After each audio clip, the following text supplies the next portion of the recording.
Сәлеметсіздер ме, құрметті студенттер.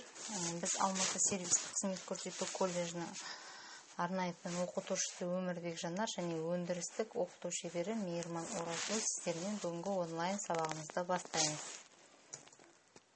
Сабақтың тақырыбы тамырлы көкөністерді өңдеу және кесудің қарапайым және күрделі формалары. Сабағымыздың мақсаты тамырлы көкөніс түрлерімен таныстыру, қарапайым және күрделі формаларды кесуді үйрету. Тамырлы жемісті көкөністерге қандай көкөніс түрлері жатады? Қызылша, сәбіз, тарна, шомыр, ақжелек, боташық, балдыркөк сияқты көкөністерді жатқызуға болады. Оларды өңдеу ерекшелігі неде? Оларды өңдеу ерекшелігі ең бірінші біз шіріген даналарды алып тастап, оларды өлшемі бойынша сұрыптап аламыз.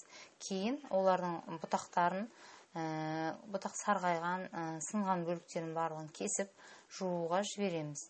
Қолмен немесе арнайы жуу машиналары арқылы жуылып тазартылады. Содан кейін ғана оны пайдалануға болады.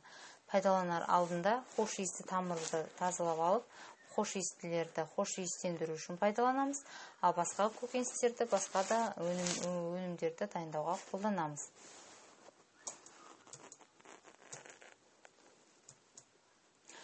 Көптеген жағдайда сіздер картошканы тамыр жемісі деп санауларыңыз мүмкін, естеріңізде сақтаңыздар.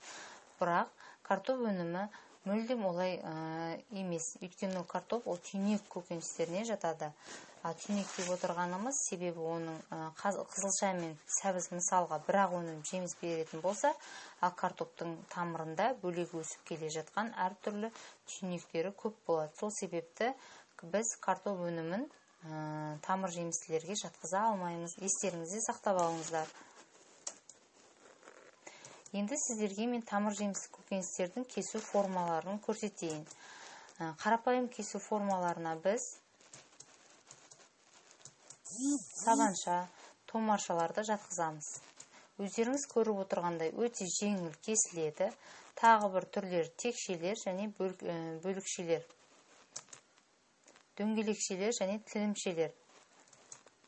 Ал күрделі кесу формаларына келетін болсақ, өздеріңіз көріп тұрғанда бұл күрделілігі алынғыларға қарағанда күрделі болып келеді. Сол себепті де бұлар күрделі кесу формалар деп аталады. Жұлдызшалар, айдаршалар және шартәрізділер. Сонымен қатар және сіздерге көрсетіп өткізгендей, сәбіздің көрсеткен бойынша, ал енді дәл солай қызылша өнімінен сабанша, текшелер, сонымен қатар жұлдызшалар. Осы сияқты басқа да тамыр жемісті көкөністерден ары қарай сіздерге өндірістік оқыту шебері Мейірман Оразгүл мастер-класс көрсетеді. Тамашалаңыздар. Сәлеметсіздер ме балалар? Бүгінгі өтетін сабағымыздың тақырыбы тамыр жемісті көкөністерді өңдеу, қарапайым және күрделі кесу формалары. Егер теориямен толық танысып шыққан болсаңыздар, мен сіздерге тамыр жемісті көкөністердің ішіндегі қызылша, тарна, сәбіз көкөністерін кесуді көрсететін боламын. Ендеше бірге үйренейік.